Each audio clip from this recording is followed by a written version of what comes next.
chegamos a mais um momento de umas pequenas reflexões. Antes de começar o tema, gostaria de pedir àqueles que gostarem da reflexão que se inscrevam no canal e deem o seu joinha. Mas o mais importante é inscrever-se no canal. Assim pode nos ajudar a mantê-lo ativo, pronto para receber mais reflexões. O momento de hoje tem como tema negar-se às ações do Espírito Santo é fechar-se às ações da infinita misericórdia de Deus nas nossas vidas. Testemunhar é falar, bem ou mal, sobre um acontecimento, sobre uma pessoa. Na verdade, uma testemunha fala daquilo que viu, daquilo que presenciou. E Jesus nos diz que nos testemunhará diante dos anjos de Deus se nós o testemunharmos diante dos homens. Todo aquele que der testemunho de mim diante dos homens, o Filho do Homem também dará testemunho dele diante dos anjos de Deus. Lucas capítulo 12, versículo 8. Isso quer dizer que Jesus falará ao Pai de tudo aquilo que ele viu em nós, quanto à nossa vivência dos seus ensinamentos. Temos um grande compromisso: sermos verdadeiros anunciadores da Boa Nova. E nós acreditamos no amor. É por isso que nos tornamos seguidores de Cristo e anunciadores da Boa Nova. Tudo que Jesus procurou nos transmitir nos seus ensinamentos está resumido num mandamento novo e que faz parte dos 2 maiores mandamentos. Um novo mandamento vos dou, que vos ameis uns aos outros, como eu vos amei. A vós, que também vós, uns aos outros vos amei. João capítulo 13, versículo 34. E Jesus disse-lhe: amarás o Senhor teu Deus de todo o teu coração, e de toda a tua alma, e de todo o teu pensamento. Este é o primeiro e grande mandamento. E o segundo, semelhante a este, é: amarás o teu próximo como a ti mesmo. Destes 2 mandamentos dependem toda a lei e os profetas.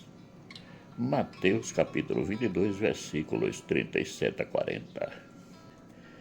E graças às ações do Espírito Santo, esses ensinamentos chegaram até nós, nos dias de hoje, através dos discípulos, apóstolos e seus sucessores. Portanto, negar o amor é negar Cristo, é negar a ação do Espírito Santo em nós. Jesus foi concebido pelo Espírito Santo.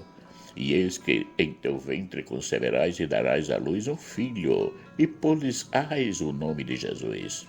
Este será grande e será chamado Filho do Altíssimo. E disse Maria ao anjo: como se fará isso, visto que não conheço homem algum?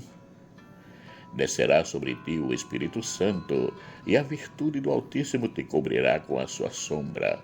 Por isso também o santo que de ti há de nascer será chamado Filho de Deus. Lucas capítulo 1, versículos 31 a 35.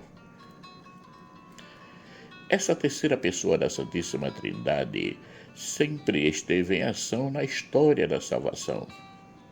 A presença do Espírito Santo na vida de Jesus não se deu apenas na concepção, mas em todos os momentos.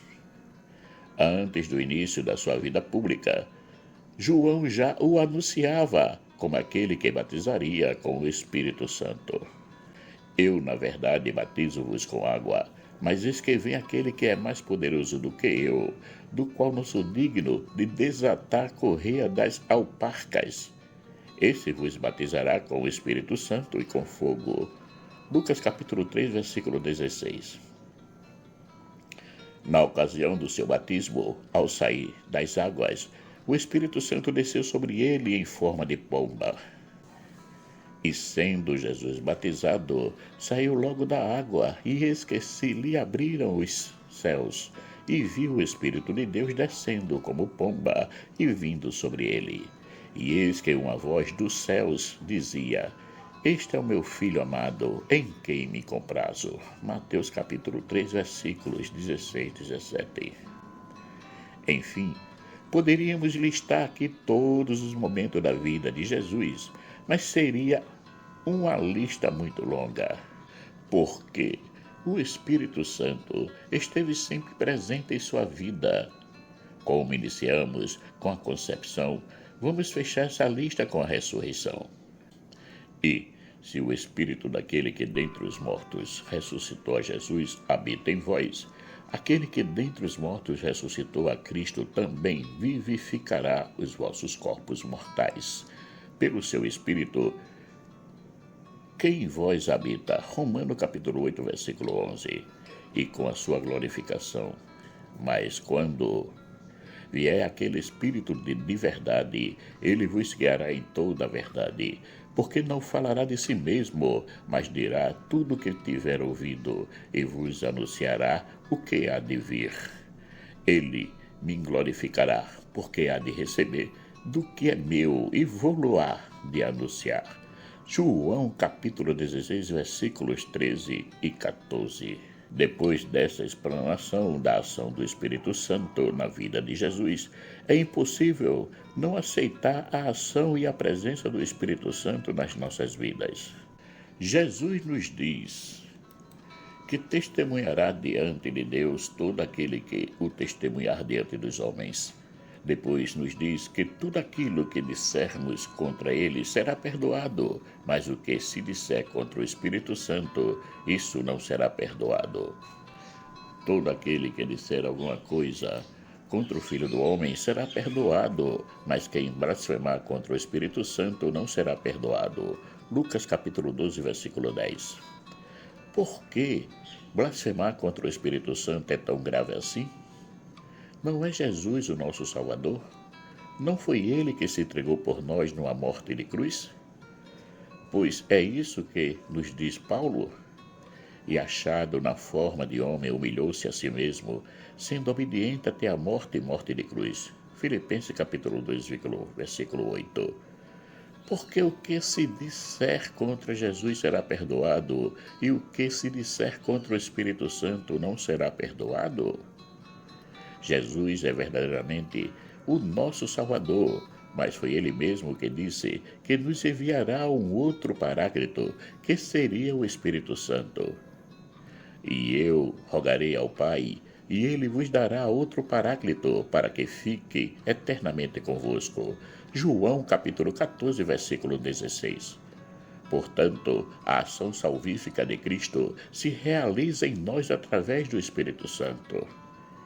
E é o Espírito Santo que nos orienta, que nos guia e nos ajuda nos momentos de dificuldade. Quando vos levarem para vos entregar, não os premediteis no que haveis de dizer, mas dizei o que vos foi inspirado naquela hora, porque não sois vós que falais, mas sim o Espírito Santo. Marcos capítulo 13, versículo 11. Ele está presente em nossa vida, assim como esteve presente na vida de Jesus. É Ele que nos chama a uma vida estreita com Cristo, nos levando a produzir abundantes frutos para o reino, nos encorajando a testemunhar Cristo em todos os lugares que estivermos, dando-nos a luz da sabedoria, para que possamos propagar dos telhados a boa nova. Enfim, ele nos faz verdadeiros discípulos de Cristo. Então, Blasfemar contra o Espírito Santo é não aceitar Jesus como nosso único Salvador. É negar a ação libertadora de Cristo, é negar a força propulsora do reino de Deus e, assim, rejeitar a ação de Deus na nossa vida. E, por fim, é negar o verdadeiro amor trazido e testemunhado por Jesus na cruz. Logo, quando Jesus diz que blasfêmia contra o Espírito Santo não será perdoada, não é que Deus não queira perdoar. Ele até que quer, pois é misericordioso, mas é a negação do homem que, no seu orgulho e na sua soberba, não aceita a misericórdia de Deus e a rejeita. Como Deus respeita-nos integralmente, pois nos deu livre-arbítrio, Ele não interfere nas nossas decisões. Deus nos fez livres e respeita a nossa liberdade. Somos nós responsáveis pelas nossas escolhas. O livre-arbítrio, que significa capacidade de escolha sem qualquer tipo de condicionamento, nos foi dado por Ele para que possamos fazer a nossa verdadeira escolha. Deus, que quer se fazer presente na nossa vida de maneira espontânea, isto é, sem nenhum tipo de constrangimento ou obrigação, age através de Jesus, procurando nos dar uma vida plena na vivência do amor, nos convidando a caminhar com Ele e a testemunhá-lo em todos os ambientes que estivermos. A nossa salvação está na nossa abertura às ações do Espírito Santo, e a nossa vida e a nossa condenação está no fechar a essas ações. No Catecismo de Pio X, 1903 a 1914, nos são apresentados 6 pecados contra o Espírito Santo. O primeiro, desespero de salvação. A pessoa, por ter pecado tanto, sente-se indigna de receber a salvação e deixa de acreditar na misericórdia de Deus. Acha-se condenada para sempre. Segundo, pecado, presunção de salvação sem merecimento. Aqui é o contrário do primeiro. A pessoa acha-se super virtuosa e que não necessita de arrependimento, pois já está justificada para sempre. Terceiro pecado, negar a verdade conhecida. A pessoa é dona da verdade, comporta-se superior a tudo e a todos, inclusive aos ensinamentos da fé. A certeza que ela tem é absoluta. Quarto pecado, inveja da graça fraterna. Tem inveja da graça de Deus derramada sobre as vidas das outras pessoas.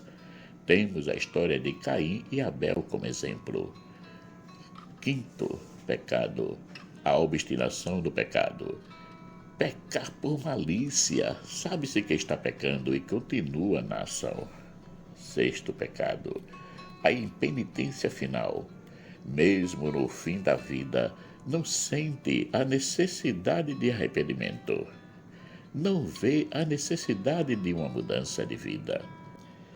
Esses pontos, apesar de fazer parte de um antigo catecismo da nossa igreja, ainda são bem atuais e podem nos ajudar a refletirmos sobre as nossas atitudes referentes à nossa vida com Cristo. O nosso atual catecismo nos fala no parágrafo 1864 da blasfêmia contra o Espírito Santo e diz: aquele que blasfema contra o Espírito Santo não terá remissão para sempre. Pelo contrário, é culpado de um pecado eterno. Marcos capítulo 3, versículo 29. A misericórdia de Deus não tem limites, mas quem se recusa deliberadamente a acolher a misericórdia de Deus pelo arrependimento, rejeita o perdão de seus pecados e a salvação oferecida pelo Espírito Santo. Semelhante endurecimento pode levar à impenitência final e à perdição eterna. Queremos ser verdadeiras testemunhas de Cristo, por isso pedimos ao Senhor a graça da perseverança, que o Espírito Santo esteja sempre atento às nossas necessidades e nos derrame os seus dons, nos ajudando a sermos verdadeiros discípulos de Cristo. Senhor, desvia-nos dos maus caminhos e nos deixais endurecer os nossos corações, mantendo-nos aos teus ensinamentos e às ações do Espírito Santo nas nossas vidas. Marcos Laurentino. Caríssimos e caríssimas, agradeço àqueles que já se inscreveram no canal e que compartilhem com outras pessoas essas reflexões. E mais uma vez peço àqueles que ainda não se inscreveram que se inscrevam. Assim podem nos ajudar a manter o canal ativo e pronto para receber mais reflexões. Que o nosso Pai Eterno, rico em misericórdia, bondade e amor, nos dê um excelente dia. Amém.